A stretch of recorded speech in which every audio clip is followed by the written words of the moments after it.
ছেলেরা একটু লাইনে থাকো, আমি একটু কম্পিউটারটা ঠিক করে নিই। প্রবলেমটা কোথায় হয়েছে সেটা তো বুঝতেছি না।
হ্যালো ছেলেরা, কেমন আছো তোমরা?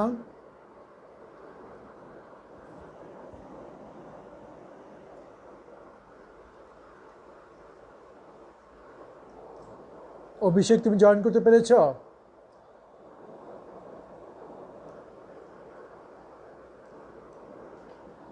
ছেলেরা, আমার কথা শুনতে পাচ্ছ তোমরা?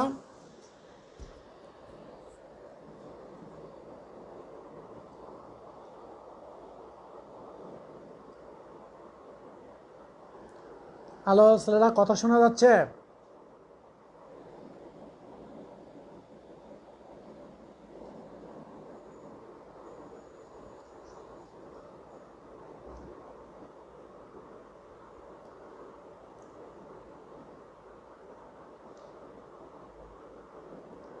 ওকে। তৌসিফ হাসান, অভিষেক, কেমন আছো তুমি? তুমি কেমন পূজা কাটালা? ওকে ওকে। আমি বুঝতেছিলাম না যে কথা শোনা যাচ্ছে কি না, তোমাদের কোনো রেসপন্স পাচ্ছিলাম না, তো এই জন্য।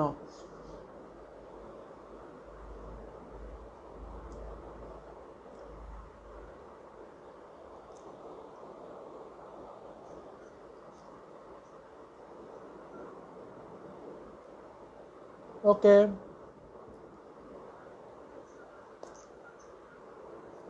ঠিক আছে, চলো শুরু করি আমরা। আমরা গত ক্লাসে খাতাটা নাও, গত ক্লাসে তড়িৎ বিশ্লেষণে আমরা প্রায় শেষের দিকে সামান্য একটু একটা ম্যাথ করে তারপর তড়িৎ বিশ্লেষণে কিছু কোশ্চেন আছে, কোশ্চেনগুলো করে আমরা চলে যাব ধাতুর সক্রিয়তা সিরিজে। সক্রিয়তা সিরিজটা শেষ করে যদি সময় পাই তাহলে তড়িৎ কোষ শুরু করব, আদারওয়াইজ নেক্সট ক্লাসে আমরা তড়িৎ কোষ শুরু করব, তড়িৎ রাসায়নিক কোষ যেটা।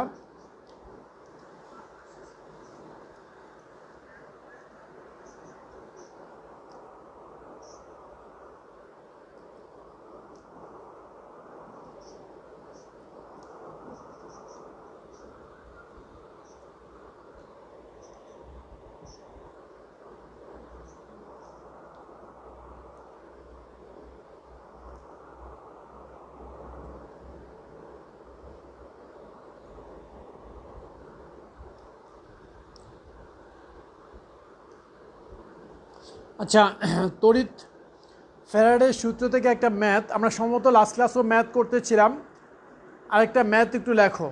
ম্যাথটা করে আমরা কিছু কোশ্চেন শেষ করে তারপর তড়িৎ ইসে চলে যাব, ধাতুর সক্রিয়তা সিরিজে যাব। 0.5 6 ঘন্টা। দেখো, সালফ্রিক অ্যাসিড মিশ্রিত পানির মধ্য দিয়ে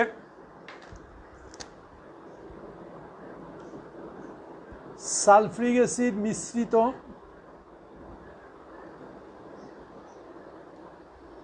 পানির মধ্য দিয়ে 0.5 এম্পিয়ার তড়িৎ 6 ঘন্টা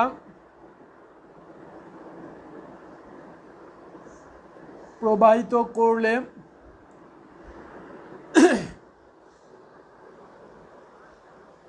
কত গ্রাম পানি বিয়োজিত হবে? কত গ্রাম পানি বিয়োজিত হবে? সালফ্রিক অ্যাসিড মিশ্রিত পানির মধ্য দিয়ে এত অ্যাম্পিয়ার তড়িৎ 6 ঘন্টা প্রবাহিত করলে কত গ্রাম পানি বিয়োজিত হবে?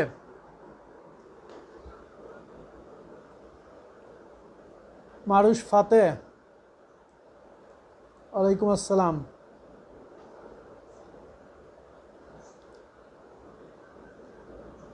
শাফি সামি কি ক্লাসে আসছো? শাফি সামি, সুমাইয়া কেমন আছো?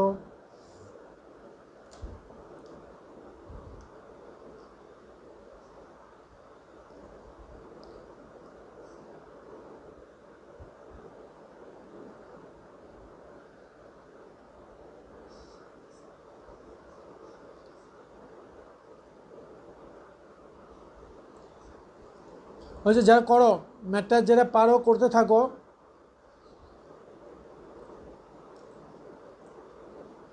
পয়েন্ট 5 এম্পিয়ার তড়িৎ 6 ঘন্টা প্রবাহিত করা হয়েছে,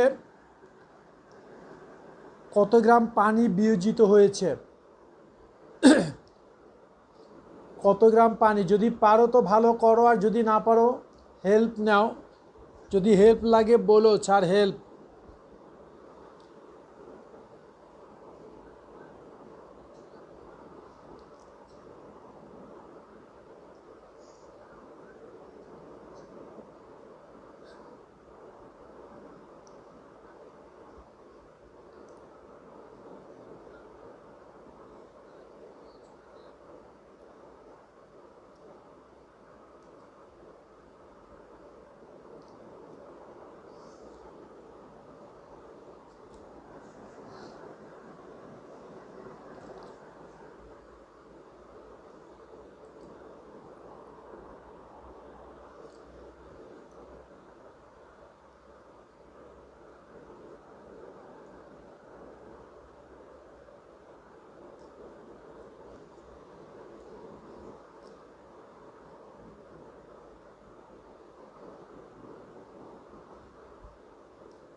আয়মান কি আসছো?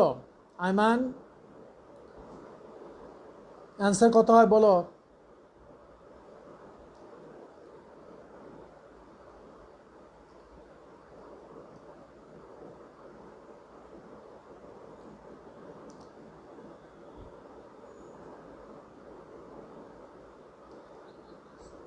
ওকে আয়মান, কত হবে অ্যান্সার? যত গ্রাম হাইড্রোজেন গ্যাস,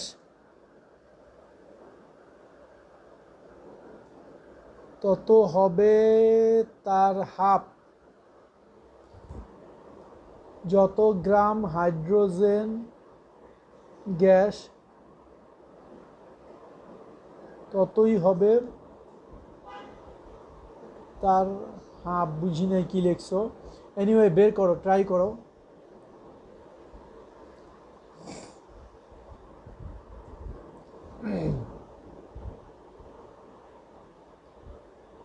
হেল্প লাগবে শাহরিয়ার?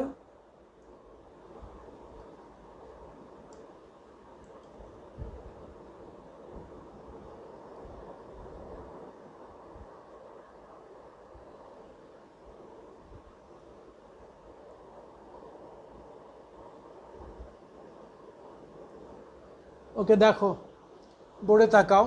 এখানে জাস্ট প্রবাহিত বিদ্যুতের পরিমাণ আগে বের করে রাখো।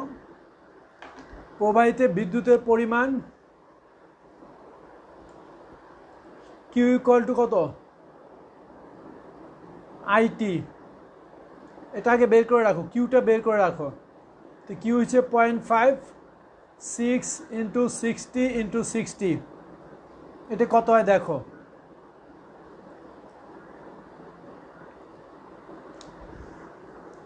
মানে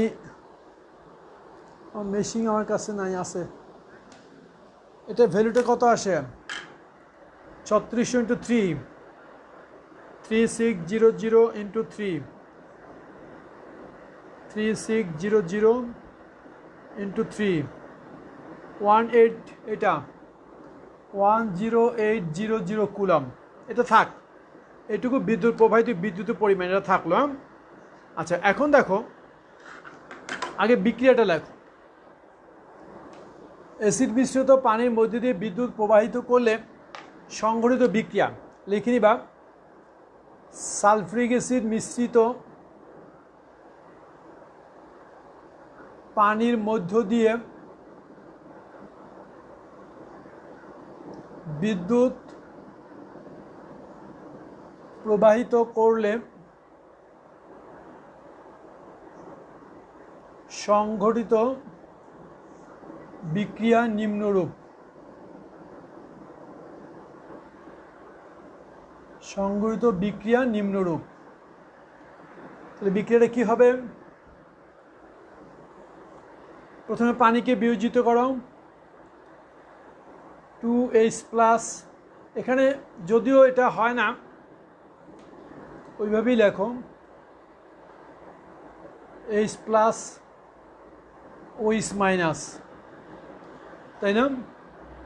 আমরা এই বিক্রিয়াটা আগেও লিখেছি। তো এখানে ক্যাথোডে কি বিক্রিয়া হবে? ক্যাথোডে বিক্রিয়া হবে যে কই গেল H+ প্লাস 2 ইলেকট্রন যদি বলি H2 গ্যাস, আপাতত 2 লিখি। অ্যানোডে OH-, এখানে 4টা ইলেকট্রন ত্যাগ করেছিল তোমাদের মনে আছে। উৎপন্ন হয় পানি প্লাস অক্সিজেন গ্যাস, এটা 2টা, এটা 4টা, এটা 4টা, এটা 4টা, এটা 4টা হলে তাহলে এখানে যদি 4টা ইলেকট্রন, এখানে 4টা ইলেকট্রন লাগবে, এটাকে 2 দিয়ে গুণ করতে হবে, একে 2 দিয়ে গুণ করতে হবে। এখন দেখো এটাকে তাহলে এই যে 4টা প্রোটন এখান থেকে আসছে এটাকে 4 দিয়ে গুণ করতে হবে। তো নেট রিয়াকশনটা তোমার দাঁড়াচ্ছে, আগে মনে রাখতে হবে কয়টা ইলেকট্রন, কত মোল ইলেকট্রন করেছে, রিলিজ করেছে। এত মোল ইলেকট্রন রিলিজ করে সে কত মোল পানিকে বিয়োজিত করেছে। This is the important point, this is the very very important point. এখানে 4 মোল ইলেকট্রন রিলিজ করেছে বা 4 মোল ইলেকট্রন গেইন করেছে, 4 মোল ইলেকট্রন রিলিজ করেছে। দ্যাট মিনস এই ইলেকট্রিসিটির জন্য আমার নেসেসারি অ্যামাউন্ট অফ ইলেকট্রন হলো 4 মোল। তাহলে এখানে আমি এটা কাটা যায়, এটা কাটা যায়, 2 দিয়ে কাটা যায়, থাকতেছে আমার 2H2O, থাকতেছে 2H2 প্লাস O2। তাহলে এই 2 মোল হাইড্রোজেন বিয়োজিত করার জন্য প্রয়োজনীয় বিদ্যুৎ কত? 4 মোল। আর 4 মোল বিদ্যুতের জন্য 4 মোল বিদ্যুতের মান কত? 4 × 96500 coulomb.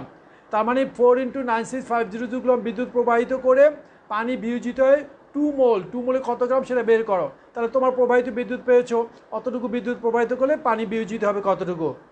M I clear? I repeat it, যে এখানে 4 মোল লেখো, 2 মোল পানি বিয়োজনের জন্য 4 মোল ইলেকট্রন প্রবাহের প্রয়োজন হয়। বিক্রিয়া লেখা হয়েছে, বিক্রিয়া লেখা হয়েছে। এরপরে লিখবা 2 মোল পানি বিয়োজনের জন্য 4 মোল ইলেকট্রন প্রবাহের প্রয়োজন হয়। 4 মোল ইলেকট্রন প্রবাহের প্রয়োজন হয়। এর জন্য প্রয়োজনীয় বিদ্যুৎ, এর জন্য প্রয়োজনীয় বিদ্যুৎ 4 × 96500 কুলম। ব্যাস, তাহলে এত কুলম বিদ্যুৎ প্রবাহিত করলে পানি বিয়োজিত হয় 2 মোল মানে 36 গ্রাম। দেখো অতএব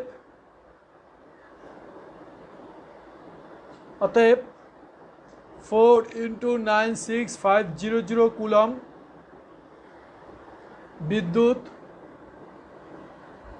প্রবাহিত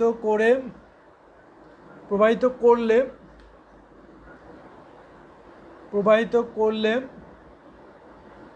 পানি বিয়োজিত হয় 2 মোল বা কত হয় 36 গ্রাম। ব্যাস, 36 গ্রাম পানি বিয়োজিত হয়। তাহলে 10800 কুলম বিদ্যুৎ প্রবাহিত করলে পানি বিয়োজিত হয় 36 × 10800 ডিভাইডেড বাই 4 × 96500। অ্যান্সার বলো কত হয়?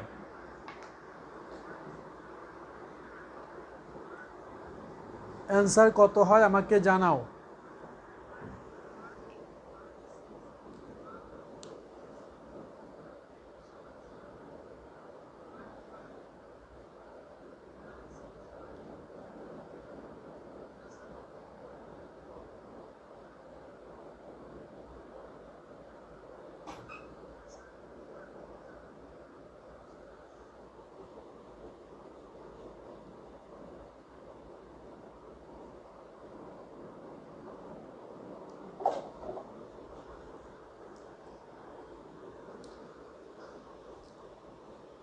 আয়মান গাড়িতে ঢাকা আসতেছে, বাকিরা যারা ঢাকা আসো বাসায় আসো তারা ক্যালকুলেটার দিয়ে এইটা অ্যান্সারটা বের করে আমাকে জানাও।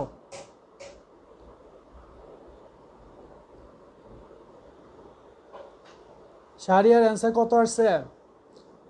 এই অর্ণব আল আজিজ, মুহাইমিন অর্ণব, তোমরা কি আসো? তুরা ক্লাসে আসছো? 1.0072 সবার কি এটা আসছে? 1.0072538886 গ্রাম।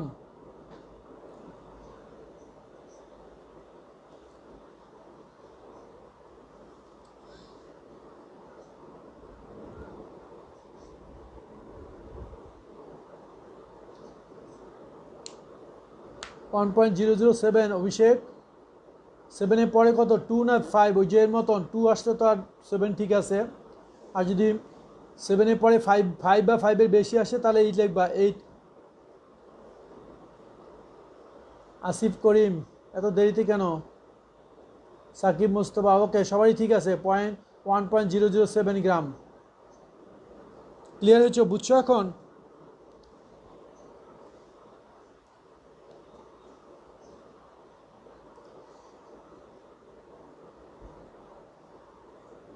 ওকে ওকে, আর পাঠাতে হবে না, আর পাঠানো দরকার নাই, হয়েছে। আচ্ছা এইটা লেখো, এই যে কিছু কোশ্চেন লেখো। ম্যাথ মোটামুটি হয়েছে, ম্যাথ যা আসে সবই তো করে দিয়েছি, যে টাইপের ম্যাথগুলো এখান থেকে আসে যাবৎ আসছে। আর এছাড়া কিছু ম্যাথ আছে, ধরো ইলেকট্রিসিটি দেওয়া আছে, টাইম বের করতে বলবে, কখনো টাইম বের করতে বলে, কখনো ওই যে প্রবাহিত বিদ্যুতের পরিমাণ কারেন্ট বের করতে বলে, এরকম কিছু ম্যাথ আসতে পারে, সেটা তো পারবাই।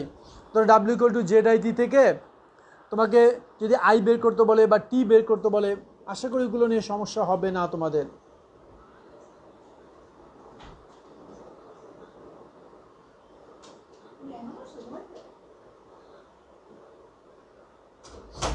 অক্সিজেন হাইড্রোজেন যেখান থেকে বের করো অভিষেক, সেম অ্যান্সার আসবে।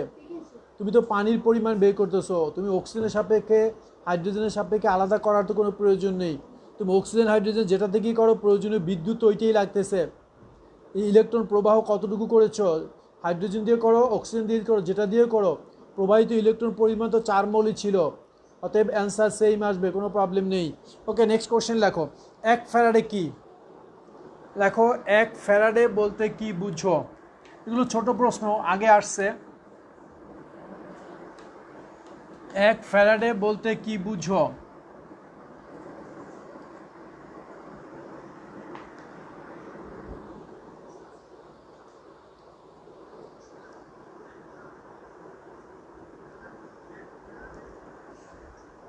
এক ফ্যারাডে বলতে কি বুঝো?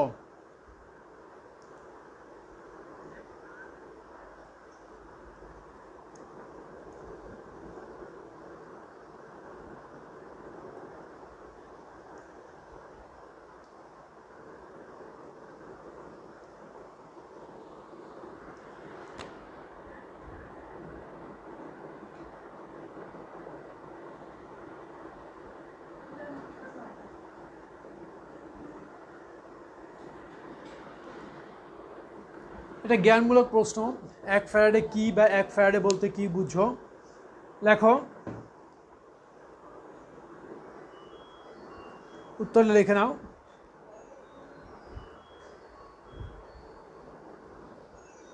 1 জুজি যে কোনো মৌলের 1 মোলকে চার্জ মুক্ত করতে নির্দিষ্ট পরিমাণ বিদ্যুতের প্রয়োজন হয়। আমরা এইভাবে লিখতে পারো, বিজ্ঞানী ফ্যারাডে পরীক্ষামূলকভাবে প্রমাণ করেন যে, এভাবে লেখো, বিজ্ঞানী ফ্যারাডে পরীক্ষামূলকভাবে প্রমাণ করেন যে,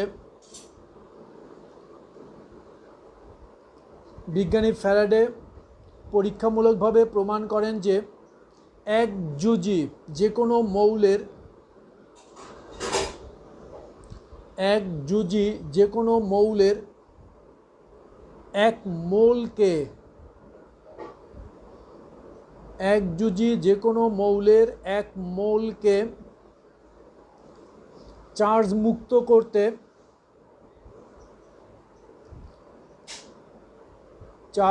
করতে নির্দিষ্ট পরিমাণ বিদ্যুতের প্রয়োজন হয়।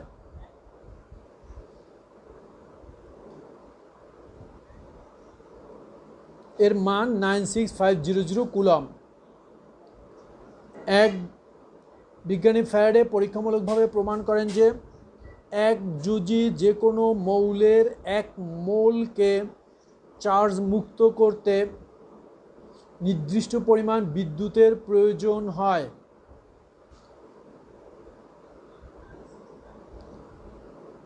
এর মান 96500 কুলম্ব। একে 1 ফ্যারাডে বলে। একে 1 ফ্যারাডে বলে।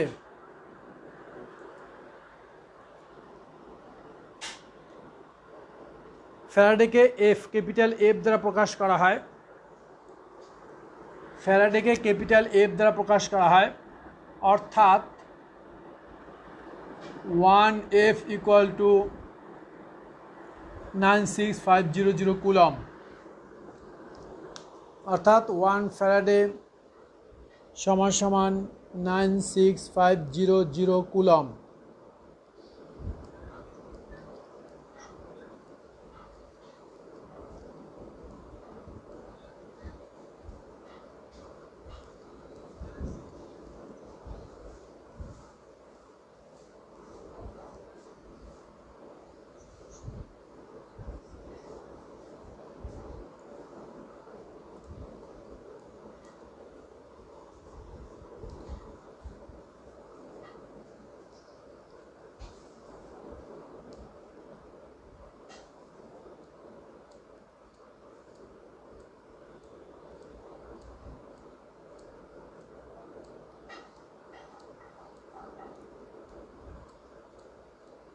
লিখছো?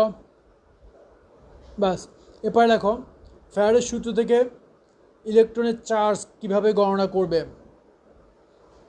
ফ্যারাডের সূত্র থেকে কিভাবে ইলেকট্রনের চার্জ গণনা করবে।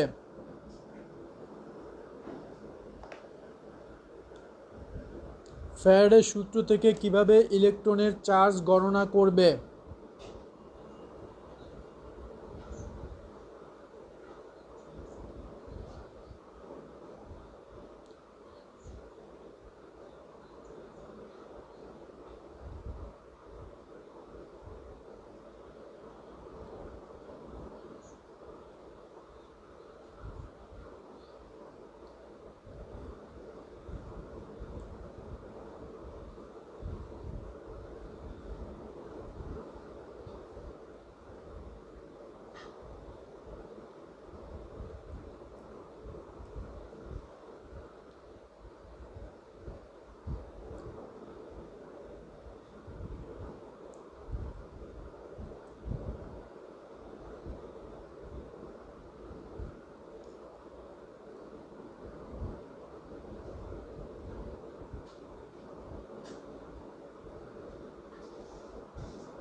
হয়েছে? ফ্যারাডের সূত্র থেকে কিভাবে ইলেকট্রনের চার্জ গণনা করবে লিখছ? উত্তর লেখো। ফ্যারাডের সূত্র থেকে কিভাবে ইলেকট্রনের চার্জ গণনা করবে?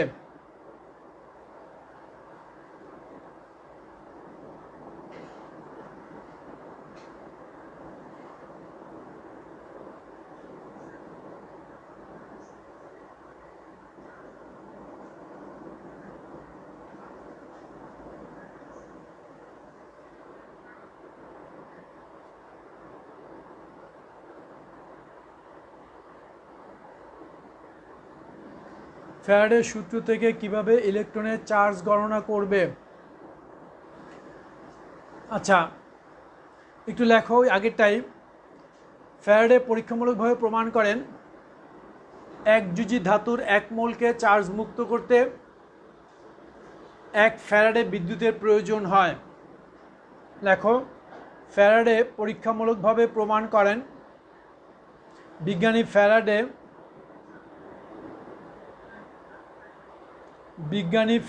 পরীক্ষামূলকভাবে প্রমাণ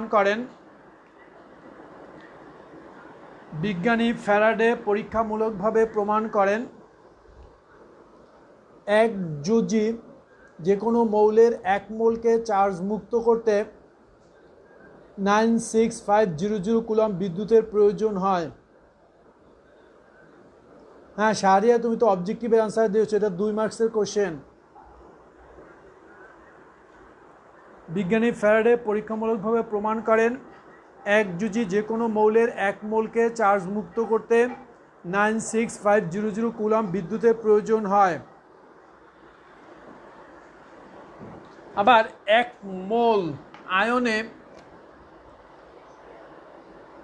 আবার 1 মোল আয়নে আছে 6.023 × 10⁻23 টি আয়ন, 3টি আয়ন। প্রতিটি আয়নের চার্জ একটি ইলেকট্রনের চার্জের সমান। প্রতিটি আয়নের চার্জ একটি ইলেকট্রনের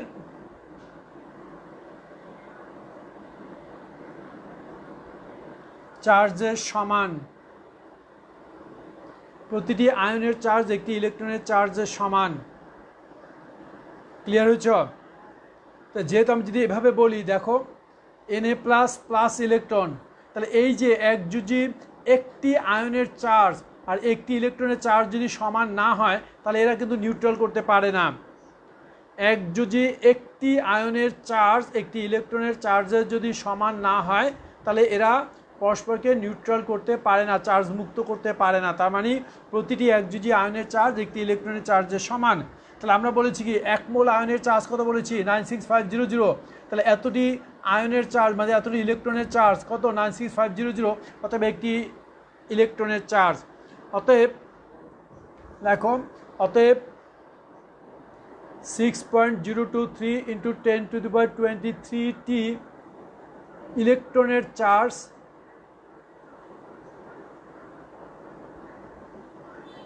ইলেকট্রনের চার্জ 96500 কুলম্ব। অতএব একটি ইলেকট্রনের চার্জ 96500 ডিভাইডেড বাই 6.023 10⁻23 কুলম্ব। এটি হলো একটি ইলেকট্রনের চার্জ, যেটা ফ্যারাডের সূত্র থেকে বের করা হয়।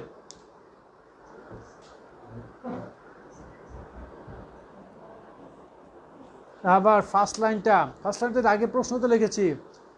বিজ্ঞানী ফ্যারাডে পরীক্ষামূলকভাবে প্রমাণ করেন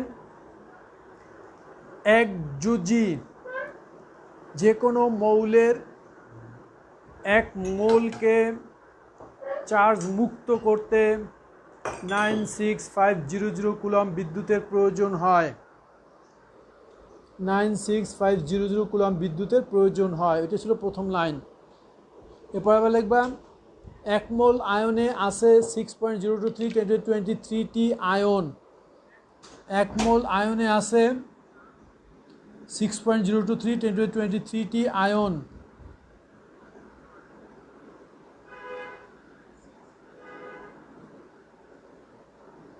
অতএব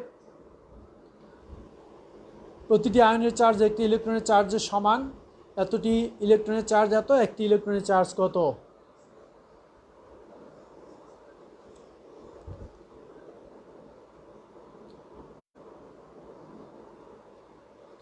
নেক্সট কোশ্চেন, ইলেকট্রোপ্লেটিং বা তড়িৎ প্রলেপন কি? এটা ডাবল স্টার দিবা, এটা বেশ আসছে। ইলেকট্রোপ্লেটিং বা তড়িৎ প্রলেপন কি?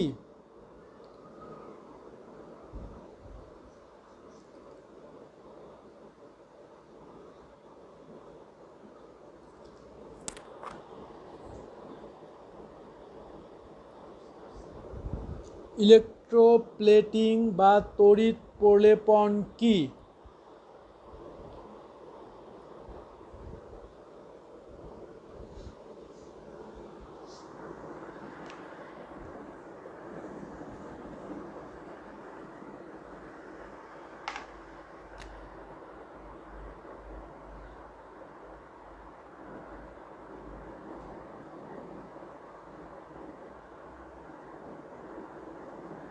ইলেকট্রোপ্লেটিং বা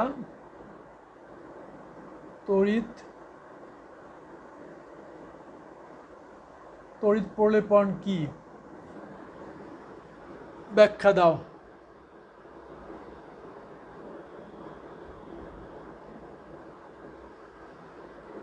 ইলেকট্রোপ্লেটিং বা তড়িৎ প্রলেপন কি?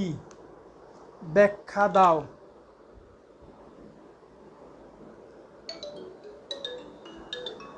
ইলেকট্রোপ্লেটিং বা তড়িৎ প্রলেপন কি? ব্যাখ্যা দাও। আমি একটু ফোন রিসিভ করে নিই, একটু লাইনে থাকো। হ্যালো, আসসালামু আলাইকুম। ওয়ালাইকুম আসসালাম। হ্যাঁ Alvi,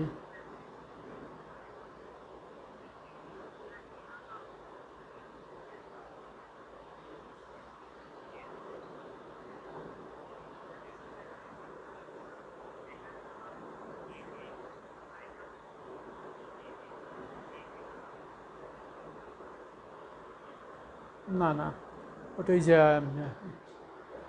decision constant of acid. না, ডিসিশন কনস্ট্যান্ট অফ অ্যাসিড, ওটা অ্যাসিডের ডিসিশন কনস্ট্যান্ট।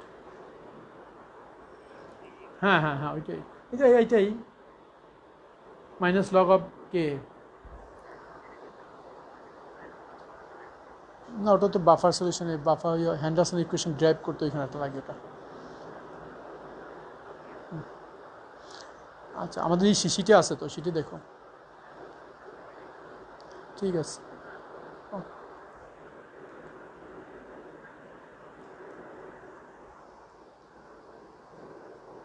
কি লিখছ? দেখো, উত্তর লেখো, উত্তর লেখো। ইলেকট্রোপ্লেটিং, দেখো, তড়িৎ বিশ্লেষণের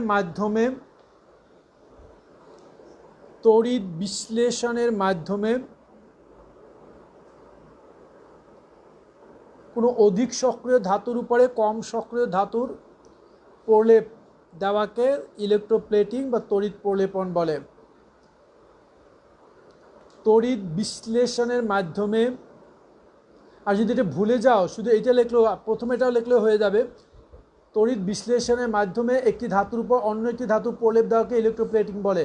যদি মনে করো যে ভুলে যাচ্ছি আমি অধিক সক্রিয় না কম সক্রিয় কোনটার উপরে দিব, এটা ভুলে যাচ্ছি, তাহলে সরাসরি লিখে দেবা তড়িৎ বিশ্লেষণের মাধ্যমে একটি ধাতুর উপর অপর একটি ধাতুর প্রলেপ দেওয়াকে ইলেকট্রোপ্লেটিং বলে। লিখলে মার্কস পাবে, কিন্তু বেটার ডেফিনেশন হলো তড়িৎ বিশ্লেষণের মাধ্যমে একটি অধিক সক্রিয় ধাতুর উপরে কম সক্রিয় ধাতুর প্রলেপ সৃষ্টি করাকে, একটি অধিক সক্রিয় ধাতুর উপরে কম সক্রিয় ধাতুর প্রলেপ দেওয়াকে ইলেকট্রোপ্লেটিং বা তড়িৎ প্রলেপন বলে।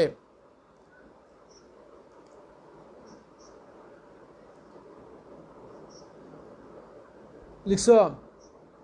তড়িৎ বিশ্লেষণের মাধ্যমে একটি অধিক সক্রিয় ধাতুর উপরে কম সক্রিয় ধাতুর প্রলেপ দেওয়াকে ইলেকট্রোপ্লেটিং বা তড়িৎ প্রলেপন বলে? লিখছ? এরপরে লেখো, সাধারণত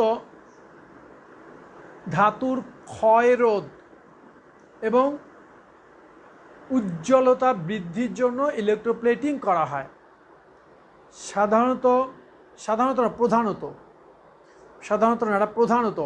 প্রধানত ধাতুর ক্ষয়রোধ এবং উজ্জ্বলতা অথবা চকচকে বৃদ্ধির জন্য। প্রধানত ধাতুর ক্ষয়রোধ ও চকচকে বৃদ্ধির জন্য ইলেকট্রোপ্লেটিং করা হয়। প্রধানত ধাতুর ক্ষয়রোধ এবং উজ্জ্বলতা বা চকচকে বৃদ্ধির জন্য ইলেকট্রোপ্লেটিং করা হয়। যদি বলে ইলেকট্রোপ্লেটিং কী উদ্দেশ্যে করা হয়, মেইন হচ্ছে ধাতুর ক্ষয়রোধ আর এরপর হচ্ছে গ্লেসিটা বৃদ্ধি করার জন্য।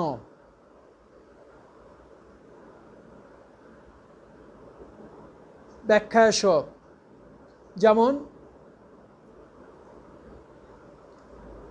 ব্যাখ্যা দিয়ে লেখো, যেমন লোহার উপরে নিকেলের প্রলেপ ব্যাখ্যা করা হলো। যেমন লোহার উপরে নিকেল ধাতুর প্রলেপন, লোহার উপরে নিকেল ধাতুর প্রলেপন,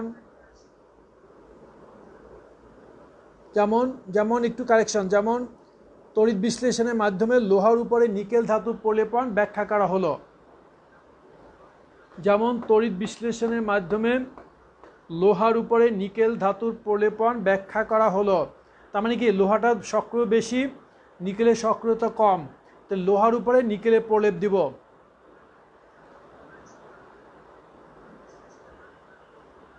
তড়িৎ বিশ্লেষণের মাধ্যমে লোহার উপরে নিকেলের প্রলেপ ব্যাখ্যা করা হলো।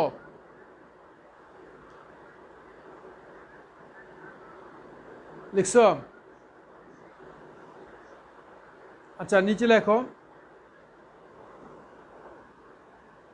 সাধারণত যে ধাতুর উপরে প্রলেপ দেওয়া হয় তাকে অ্যানোড হিসাবে,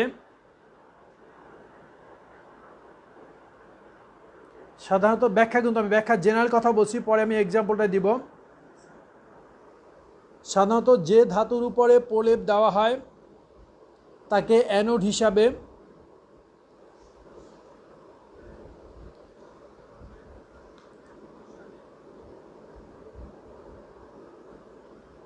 আমি ভুল বলছি মনে হয়,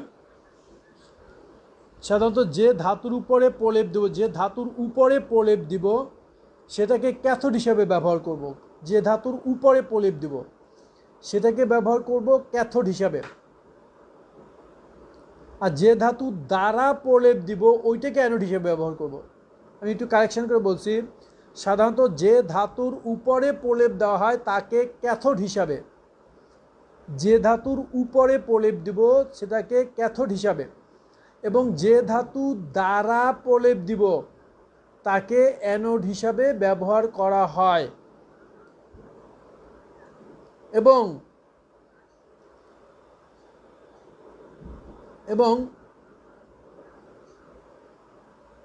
তড়িৎ বিশ্লেষ্য হিসাবে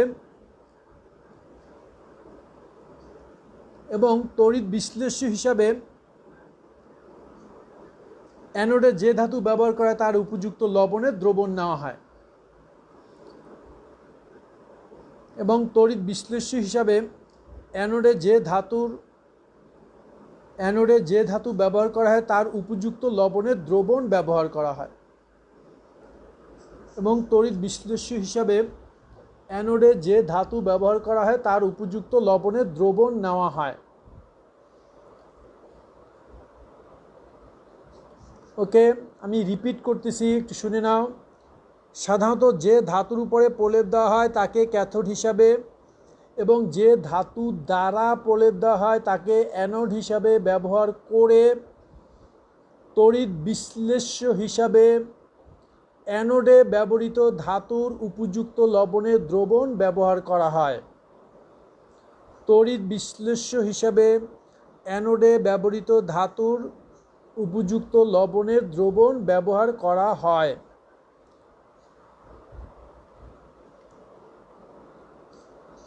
অ্যানোডে ব্যবহৃত ধাতুর উপযুক্ত লবণের দ্রবণ ব্যবহার করা হয়।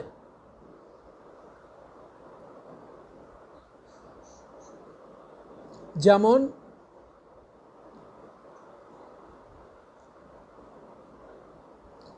যেমন আগে যে যেমনটা লিখছেন ওই যেমনটা না লিখে এখান থেকে লিখলেও হয়। ওই আগে যেমনটা লিখছি শুধু ব্যাখ্যা শুরু করে ওইটা লিখে ব্যাখ্যা শুরু করে এতক্ষণ যে কথাগুলো লিখছি যেমন কথাটা এখন লেখো। ওই আগে যেমন লিখেছি লোহার উপরে নিকেলে প্রলেপ দেওয়া, এটা মানে ওইখানে না দিয়ে এখন দাও, এইখানে দিলে ভালো হবে। এইখানে লেখো যেমন লোহার উপরে নিকেলের তড়িৎ বিশ্লেষণের যেমন লোহার উপরে নিকেলের তড়িৎ প্রলেপনের ক্ষেত্রে, যেমন লোহার উপরে নিকেলের তড়িৎ প্রলেপনের ক্ষেত্রে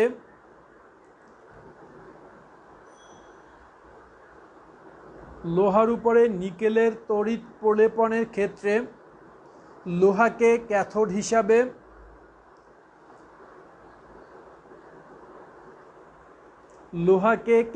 হিসাবে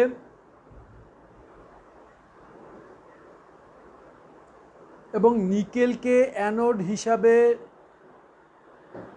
নিয়ে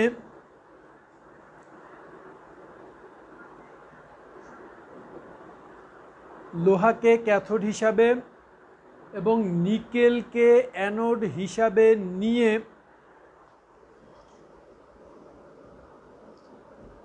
লোহাকে ক্যাথোড হিসাবে এবং নিকেলকে লোহাকে ক্যাথোড হিসাবে এবং নিকেলকে অ্যানোড হিসাবে নিয়ে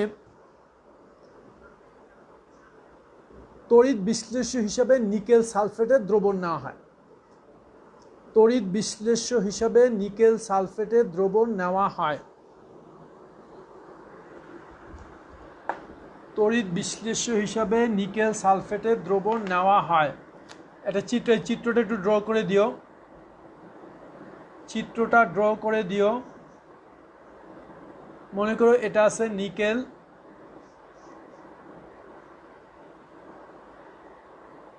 এটা হলো নিকেল যেটা হলো অ্যানোড,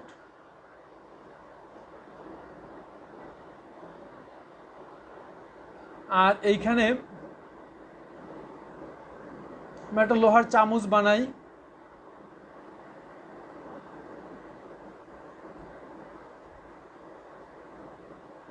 কতটা চামচ ভালো হয়েছে জানি না। এটা লোহা ক্যাথোড। এখন তুমি এর ভিতরে আমি বিদ্যুৎ প্রবাহিত করব। ওকে, এটা হলো ক্যাথোড, এটা হলো অ্যানোড। দ্রবণে কি নিব?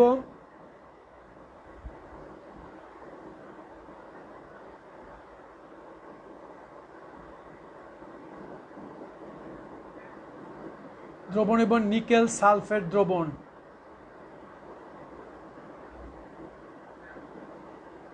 নিকেল সালফেট দ্রবণ হয়েছে।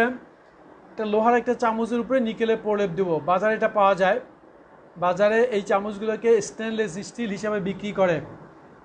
বুঝতে পারছ? স্টেনলেস স্টিলের একটা চামচের দাম প্রায় নর্মালি 30 থেকে 40 টাকা এরকম পড়ে, কিন্তু স্টেনলেস স্টিলের এটা খরচ পড়ে 3 থেকে 4 টাকা বা 5 টাকা। এইটা বিক্রি করে, এগুলো বিক্রি করা হচ্ছে 10 টাকা। বাট এগুলোই হচ্ছে স্টেনলেস স্টিল হিসেবে যখন চালায় তখন 20-25 টাকা বিক্রি করে ফেলে। এনিওয়ে, বাট এইভাবে লোহার উপরে নিকেলের প্রলেপ দিয়ে বাজারে এটাকে স্টেনলেস স্টিল হিসেবে অনেক সময় চালায়। আচ্ছা, সংগঠিত বিক্রিয়া, এটা লিখছো, চিত্রটা হয়েছে। এরপরে দেখো সংগঠিত বিক্রিয়া।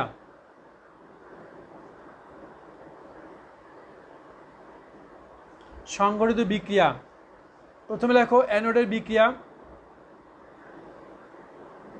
অ্যানোডে ওই যে ধাতব নিকেল, এই যে ধাতব নিকেল, এ দুইটা ইলেকট্রন ছেড়ে দিবে নিকেল আয়নে পরিণত হবে, এই নিকেল আয়নটা দ্রবণে চলে আসবে।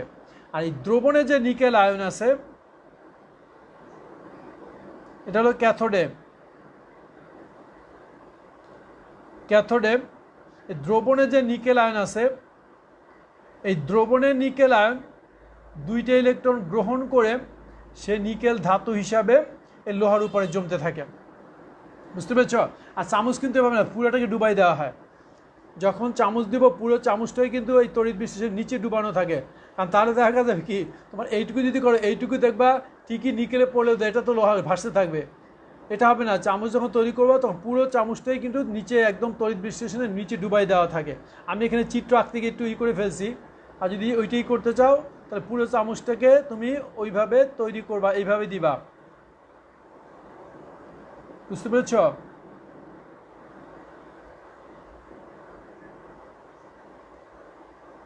কি চামচ হচ্ছে জানি না,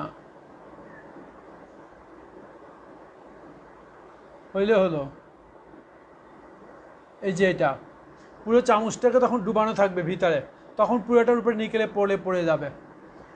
ক্লিয়ার? এটাকে পুরো চামচটা নিকেলের ভিতরে ডুবানো থাকবে। বাট এখন বুঝাবার জন্য এটা দিয়েছি। তো অ্যানোডে বিক্রিয়া হলো এইটা, ক্যাথোডে বিক্রিয়া হলো এটা। সবাই ক্লিয়ার? অ্যানোড থেকে নিকেল ধাতু ক্ষয় হয়ে যাবে এবং ক্যাথোডে নিকেল ধাতু এই লোহার উপরে পড়তে থাকবে। এবং দেখা যায় একবারে কয়েক হাজার নিকেল লোহার চামচকে লাইনে সারিবদ্ধ করে দিয়ে তারপর নিকেল প্রবাহিত করা হয়। বুঝতে পারছেন? খুব অল্প সময়ের মধ্যে অনেক অনেক চামচ বের হয়ে যায়। শুধুমাত্র খরচ হলো এই লোহাটাকে বানাতে হয়। এই লোহার চামচটাকে আগে শেপ দিয়ে তৈরি করতে হয়, এরপরে ঢালাই দিয়ে যে এইভাবে তৈরি করে দেন এটাকে নিকেলে প্রলেপ দেওয়া হয়।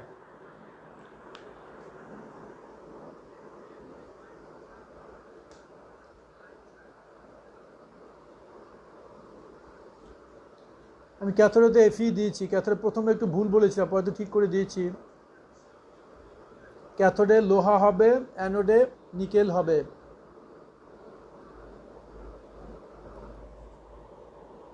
ওকে, হয়েছে? ক্লিয়ার হয়েছে? তড়িৎ প্রলেপন নিয়ে কোনো সমস্যা আছে?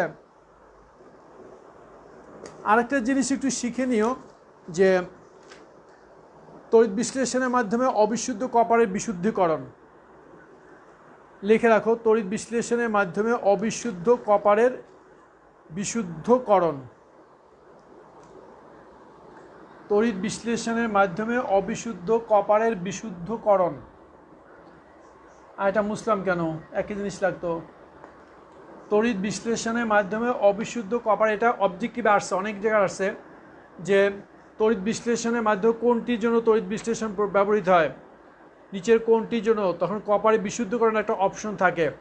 কপারের বিশুদ্ধীকরণ, এটার জন্য কিন্তু তড়িৎ বিশ্লেষণের মাধ্যমেই অবিশুদ্ধ কপারকে বিশুদ্ধ করা হয়। তোমরা 19-এ শেখার কথা ব্লিস্টার কপার, ব্লিস্টার কপারের তড়িৎ বিশোধন 19-এ ছিল মনে হয় তোমাদের, যে ধাতু নিষ্কাশনের ওই জায়গায় ব্লিস্টার কপারের তড়িৎ বিশোধন এটা ছিল।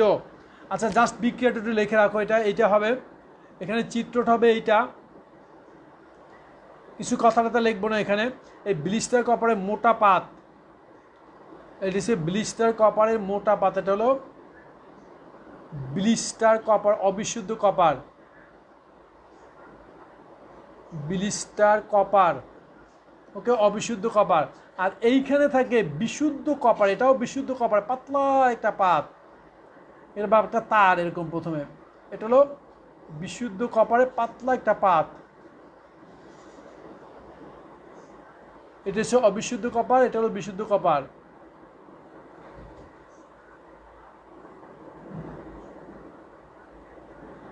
এটা যখন করব, এটা হবে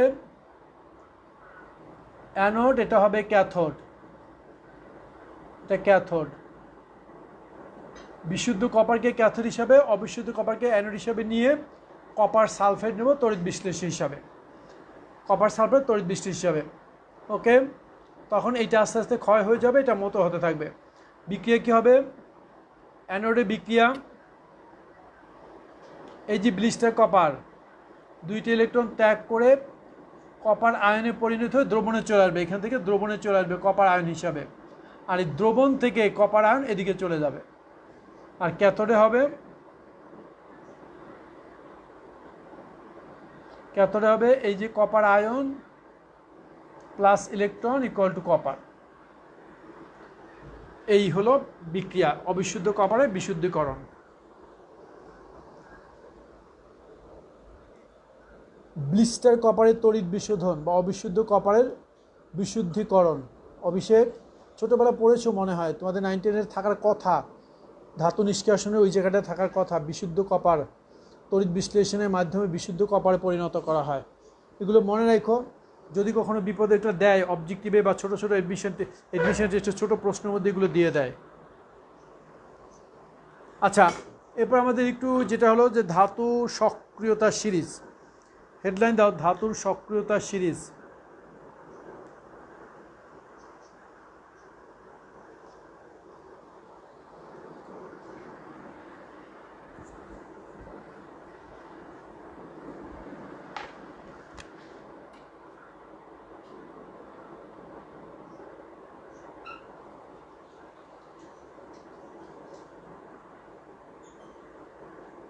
এই ধাতুর সক্রিয়তা সিরিজটা তোমরা বই থেকে সক্রিয়তা সিরিজটা একটু দেখে নিবা, কারণ ঢাকা বোর্ডই কয়েকবার একটা অবজেক্টিভ আসছে নিচের কোনটি অধিক সক্রিয় বা কোনটি সক্রিয়তা কম। অনেকগুলো ধাতু দেওয়া থাকে, তার মধ্যে কোনটি সক্রিয়তা বেশি কোনটি সক্রিয়তা কম, এটা আমরাও মাঝে মাঝে কনফিউজড হয়ে যাই। কারণ কোনটা ধাতু সক্রিয়, সিরিজটা যদি এটা মনে না রাখতে পারো তাহলে তুমি নিজেও কনফিউজড হয়ে যাবে যে অ্যাকচুয়ালি কোনটা দেখাবো। এই জন্য ধাতুর সক্রিয়তা সিরিজটা কিছু করার না, এটা মনে রাখতে হবে, মুখস্থ করতে হবে কোনটার পরে কোনটা সক্রিয়তা আসে। এটা মনে রাখতে যদি পারো তাহলে ওই অবজেক্টিভের আনসারটা ভালো মতো করতে পারবা। যেমন 2015 না 16তে আমার এক্স্যাক্টলি মনে নাই, তখন একটা এই অবজেক্টিভটা আসছিলো যে নিচের কোনটি সক্রিয়তা সবচেয়ে কম। তার মধ্যে অনেকগুলোর মধ্যে দুইটা অপশন ছিল, শেষে প্লাটিনাম গোল্ড দুইটাই ছিল। অনেকগুলো ছিল চারটার মধ্যে প্লাটিনাম এবং গোল্ড দুইটাই ছিল, বুঝতে পেরেছ? এই সময় অধিকাংশ প্রায় মোর দ্যান 50% স্টুডেন্টই প্লাটিনামে দাগিয়েছে, কিন্তু প্লাটিনামের চেয়ে গোল্ডের সক্রিয়তা একটু কম। এর জন্য এই জিনিসটা তোমার সক্রিয়তা সিরিজ থেকেই মনে রাখতে হবে, বুঝতে পেরেছ? এই জন্য ধাতু সক্রিয়তা সিরিজটা মনে রাখবা, মুখস্থ করবা। আচ্ছা, ধাতু সক্রিয়তা সিরিজ কি? দেখো, ধাতুগুলোকে তাদের সক্রিয়তার নিম্ন ক্রম অনুসারে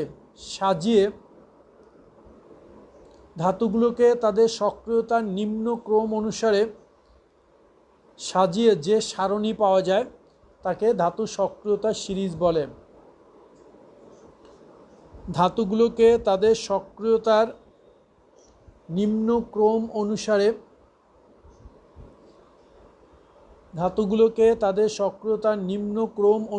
সাজিয়ে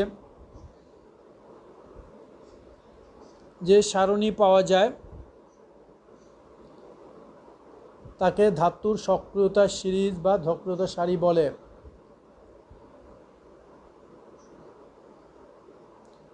ধাতুগুলোকে তাদের সক্রিয়তার নিম্ন ক্রম অনুসারে সাজিয়ে যে সারি পাওয়া যায়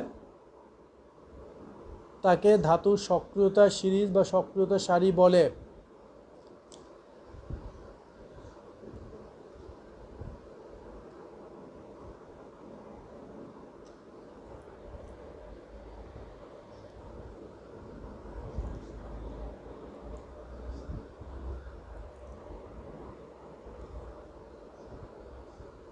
লিখছ?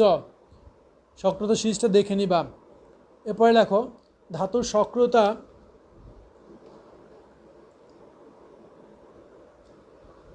নিম্নলিখিতভাবে নির্ণয় করা যায়। ধাতুর সক্রিয়তা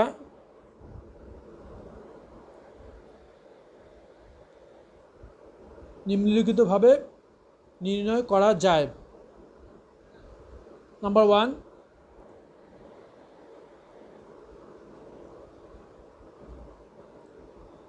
ওয়ান, অক্সিজেনের সাথে বিক্রিয়ার মাধ্যমে।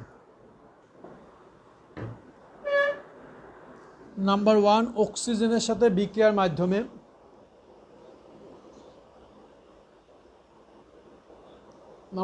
অক্সিজেনের সাথে বিক্রিয়ার মাধ্যমেটি লেখো, যে ধাতু যত দ্রুত অক্সিজেনের সাথে বিক্রিয়া করে তার সক্রিয়তা তত বেশি। যে ধাতু যত দ্রুত অক্সিজেনের সাথে বিক্রিয়া করে তার সক্রিয়তা তত বেশি।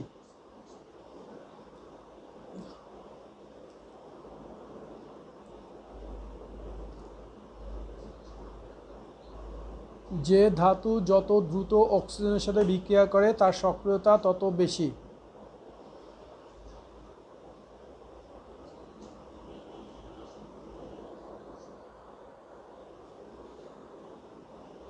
নাম্বার 2, পানির সাথে বিক্রিয়ার মাধ্যমে।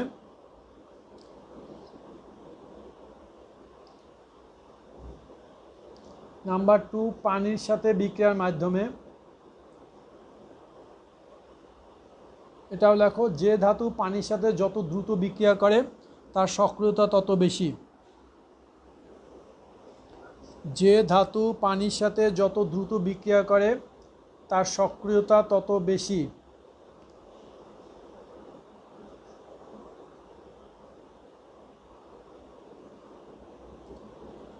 যে ধাতু পানির সাথে যত দ্রুত বিক্রিয়া করে তার সক্রিয়তা তত বেশি।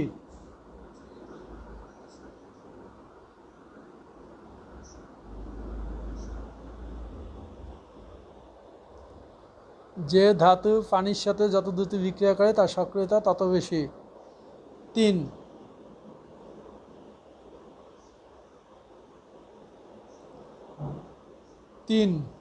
অ্যাসিড হতে হাইড্রোজেন প্রতিস্থাপনের মাধ্যমে।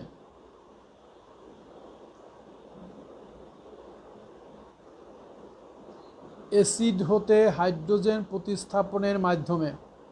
আচ্ছা, ওই যে একটা ছিল না পানির সাথে বিক্রিয়া, এখানে কিন্তু একটা কোশ্চেন আসতে পারে। ওই যে পানির সাথে এক মিনিট ছিলাম, বলছি যে ধাতু পানির সাথে যত দ্রুত বিক্রিয়া করে তার সক্রিয়তা তত বেশি। এখন এরকম একটা কোশ্চেন আসছে আগে, সোডিয়ামকে কেরোসিনের নিচে ডুবিয়ে রাখা হয় কেন? সোডিয়ামকে কেরোসিনের নিচে ডুবিয়ে রাখা হয় কেন? যদিও এটা ফার্স্ট চ্যাপ্টারের কোশ্চেন হিসাবেও বলতে পারো, এটা এখানে কোশ্চেন হিসাবেও বলতে পারো। এটা যদি ফার্স্ট পার্ট সেকেন্ড পার্ট দুই পার্টে আসে বলতে পারবো না এটা ফার্স্ট পার্টে আছে সেকেন্ড পার্টে নাই, এটা বলতে পারবো না। এটা দুই পার্টে। ফার্স্ট পার্টে হচ্ছে পর্যায়বৃত্ত ধর্ম, ওইখান থেকে ওইখানে আছে ধাতুর সক্রিয়তা একই গ্রুপে উপর থেকে নিচে সক্রিয়তা বাড়ে, আর এখানে আছে এইখান থেকে। অতএব প্রশ্নটা দুই জায়গায় দিতে পারে। সোডিয়ামকে কেরোসিনের নিচে ডুবিয়ে রাখা হয় কেন? কোশ্চেনটা লিখে রাখো, উত্তর পারবে। বুঝছে?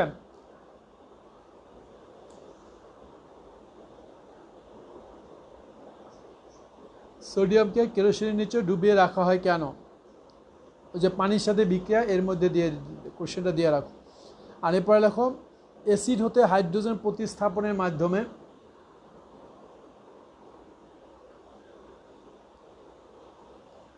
অ্যাসিড হতে হাইড্রোজেন প্রতিস্থাপনের মাধ্যমে।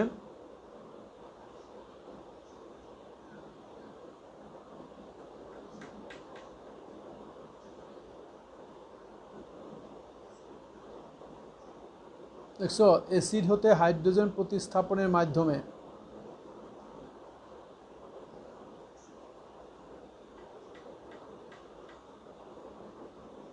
এখানে লেখো, এখানে একটা কোশ্চেন আছে, এটা পরীক্ষা বোর্ডে আসছে, ঢাকা বোর্ডে আসছে কোশ্চেনটা। এখানে একটা কোশ্চেন লেখো,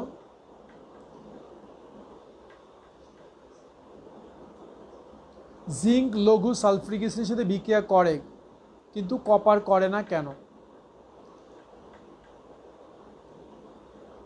জিঙ্ক লঘু সালফ্রিক অ্যাসিডের সাথে বিক্রিয়া করে কিন্তু কপার করে না কেন?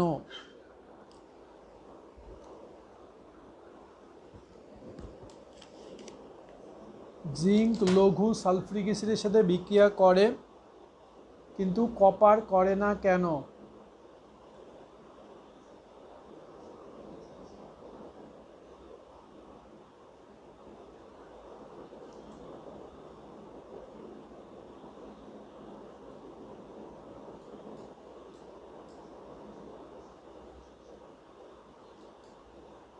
জানো উত্তর জানো অভিষেক? জিঙ্ক লঘু সালফ্রিক অ্যাসিডের সাথে বিক্রিয়া করে কিন্তু কপার করে না কেন? উত্তরটা লিখে নাও, উত্তরটা লেখো। দেখো, সক্রিয়তা সিরিজে জিঙ্কের অবস্থান হাইড্রোজেনের উপরে, অর্থাৎ জিঙ্কের সক্রিয়তা হাইড্রোজেনের চেয়ে বেশি।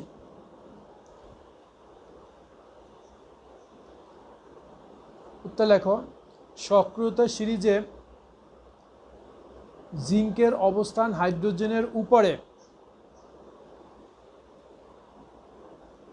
অর্থাৎ জিঙ্কের সক্রিয়তা হাইড্রোজেনের চেয়ে বেশি।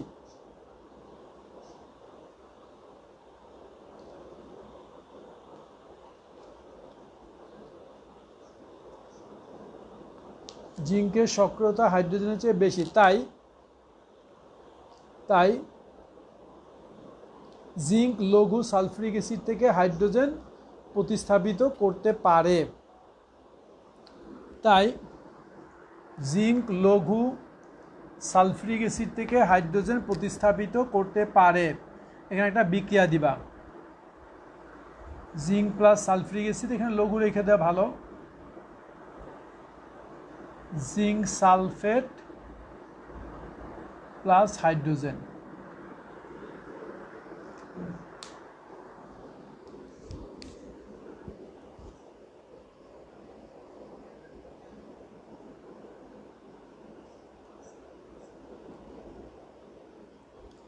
জিঙ্ক লঘু সালফিউরিক অ্যাসিড থেকে হাইড্রোজেন প্রতিস্থাপিত করতে পারে, বিক্রিয়াটা দিবা।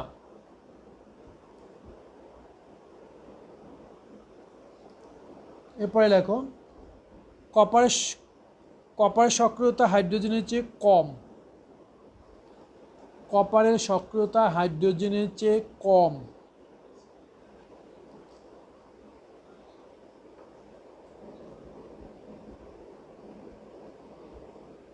কপারের সক্রিয়তা হাইড্রোজেনের চেয়ে কম।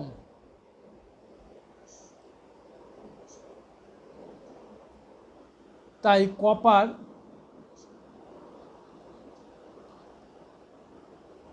কপার লঘু সালফিউরিক অ্যাসিড, অবশ্যই কথাটা লিখবা, লঘু সালফিউরিক অ্যাসিড থেকে হাইড্রোজেন প্রতিস্থাপিত করতে পারে না।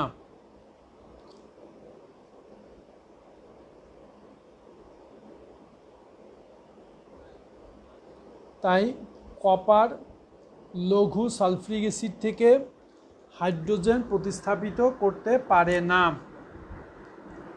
কপার প্লাস সালফিউরিক অ্যাসিড, অবশ্যই লঘু লিখতে হবে, নো রিয়াকশান।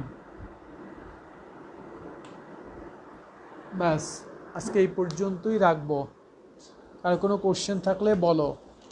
আগামী ক্লাসে আমরা এইটা শুরু করব, তড়িৎ রাসায়নিক কোষ আগামী ক্লাসে শুরু করব। আইমান, তোমাদের পরীক্ষা কবে? আইমান, তোমার পরীক্ষা কবে? কেমিস্ট্রি মনে হয় 16 তারিখ বলেছিলে।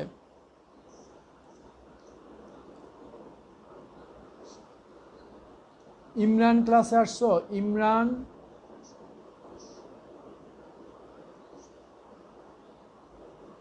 ছেলেরা যারা ছিল অনেকেই 7-8 জন তো ছুটিয়ে গেছে, এরা তো অটো লিভ নিয়ে গেছে।